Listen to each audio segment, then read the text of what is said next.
You've been lied to, not by some villain, not by a secret organization, but by the world itself. Every day you wake up in a prison you can't see, a cave of comfort, illusion, distraction. You stare at shadows, and you call it reality.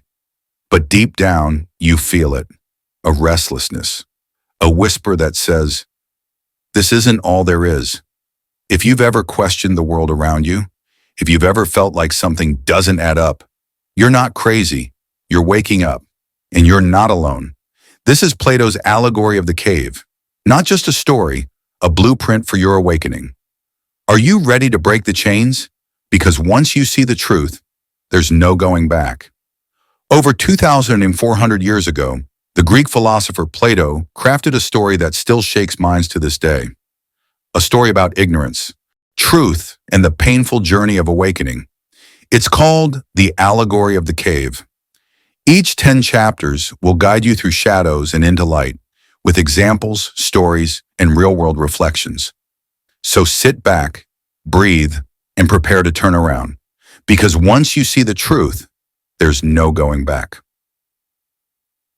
Chapter 1. Life in the Cave. Imagine being born in a cave, not just physically, but mentally. A dark place where you've never seen sunlight. You're chained. You can't move your head. All you see are shadows on the wall, cast by firelight behind you. And you believe these shadows are all there is. You laugh at them, cry for them, fear them. They are your truth, but they're not real. Imagine scrolling through social media every day, thinking those filtered images and curated posts are real.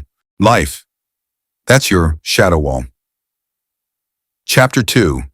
The Escape. One day a prisoner breaks free. At first it's terrifying. The light burns his eyes. He wants to go back, but something pulls him forward. He stumbles, crawls, and finally reaches the outside, the real world. And what he sees changes everything. Example.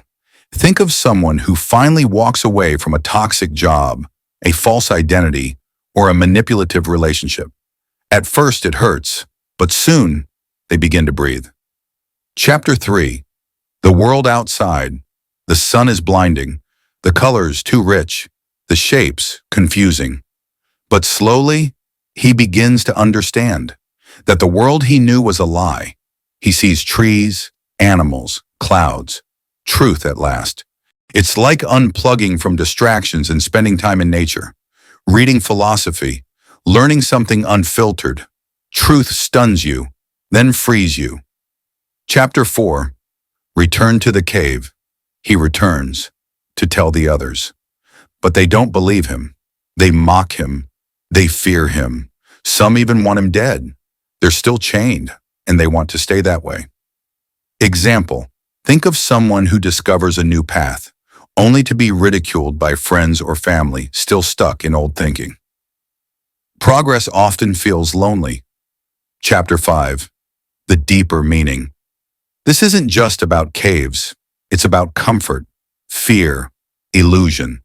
The lies we live because they're familiar. It's about courage, the price of truth. Plato wasn't just telling a story, he was challenging us. Ask yourself, where in your life are you staring at shadows, at news cycles, at societal expectations? Chapter 6. Modern Interpretations. The cave is social media. The cave is biased news. The cave is toxic culture, ego, echo chambers, and the escape. That's wisdom, education, self-awareness. Turning off your phone, sitting with silence, questioning your beliefs.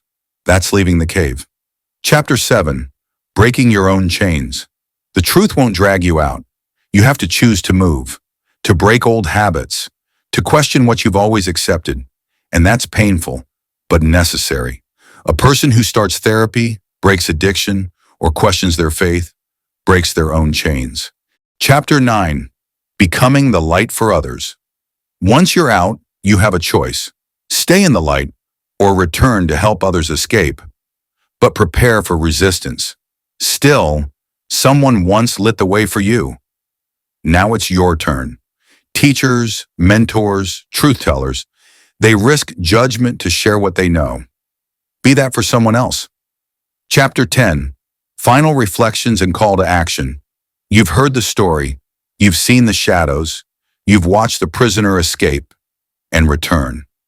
Now the question is, where are you in this story? Are you still chained by fear, comfort, tradition, or have you begun to turn your head, to question, to rise, to seek? You don't need to be a philosopher to break free. You need courage, honesty, and the will to walk toward the light, because freedom is not give, it's chosen. So choose it. Ask the hard questions, sit with the discomfort, read, reflect, disconnect, reconnect, turn around, because the truth is waiting, and once you see it, you'll never be the same again. Plato left us the map. The rest is up to you.